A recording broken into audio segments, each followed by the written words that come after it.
Hello.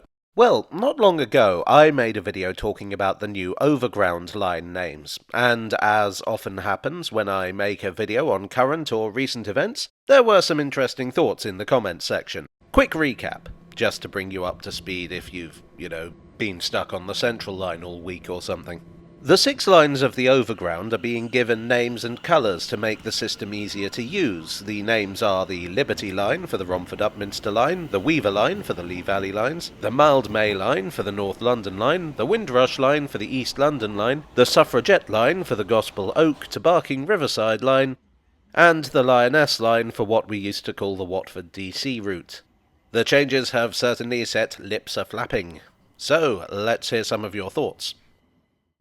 Now, I said that I thought the line that will be the Mildmay line should be called the North London line, as it has been known, officially or unofficially, since 1853. A couple of you pointed out that it sounds quite similar to the Northern line, and yes, that is a very valid point. When it comes to wayfinding, these things do matter, especially if you're unfamiliar with the city. For me, I've grown up with the North London line and the Northern line, and for that matter the Northern City line, and I've never had a problem. But I can't say that that would be the case if you don't know the city and its absurdly complicated transport network. So I'll give you that. Perhaps the North London line is not the best possible choice. For the East London line, a few people suggested that they would have preferred the Brunel line in honour of the Thames Tunnel through which it runs. The tunnel was designed by Mark Brunel and overseen by his more famous son Isambard.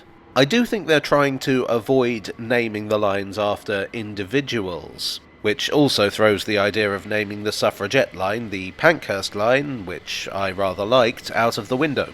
Quite a few of you shared my opinion on the Suffragette line, i.e. it's kind of hard to spell and pronounce, relatively speaking. It's a bit of a mouthful. Something I encountered even before I put the video up was people saying that the Liberty line sounds like an American name. The Liberty of Havering actually predates the American colonies, so really the people of Havering got there first. This does raise a thought I had, though. I've been thinking that it might be interesting to delve into the history of each individual line name. Like, for instance, I think the history of the cloth industry around the Weaver line would be fascinating. There is some interesting stuff surrounding the Windrush, and I would definitely be interested in looking into the Mildmay Hospital.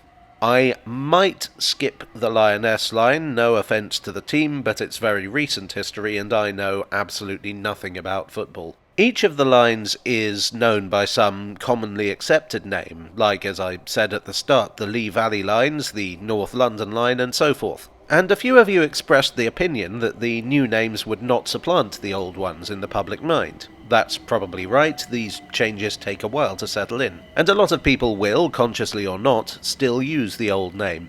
I mean, there are people who still refer to the BT Tower as the Post Office Tower, and it hasn't been called that for decades. In fact, there are people who still call the Romford-Upminster service the Push and Pull, even though push-pull trains haven't operated on the line for well over half a century. So yes, the old names will probably not vanish right away, but I think as more people grow up with the new names, those will become as natural as the old ones are to us.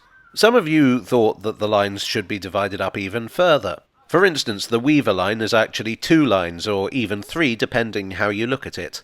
It's branch lines to Enfield Town, Cheshunt and Chingford. It just happens that those are the 2, or 3, out of the many suburban services from Liverpool Street that ended up on the Overground. And I think there actually is a pretty good case for separating this at least into the Cheshunt and the Enfield and Chingford lines. Again, maybe there's a video in examining the case for and against this. Some of you asked if the stations and/or the trains would be painted in new colours to reflect the new colours of the lines. I don't know. The stations, maybe. I think the trains almost certainly not, because they are often swapped between lines. You don't want a green train ending up on the blue line and confusing everyone. Finally, also on the subject of colours, a number of you pointed out that the new format will likely make the lines difficult to tell apart on the map if you're colourblind, which is a fair point, but the lines were impossible to distinguish before, too, whether you were colourblind or not. TfL actually does produce a version of the tube map in black and white for colourblind people, and I would be interested to know how they will cater to them with 6 new line identities to incorporate. So those are your thoughts, or at least some of them. There were many, many more, and maybe I'll look into them in future videos. Certainly, there's a lot to consider. Well, I hope you enjoyed today's video. If so, please do leave a like and consider subscribing for more. I would like to thank my donors on Ko-fi, on Patreon, and here on YouTube for your support. You are the clarity to my Lee Valley lines, and I will see you all again very soon. Cheerio.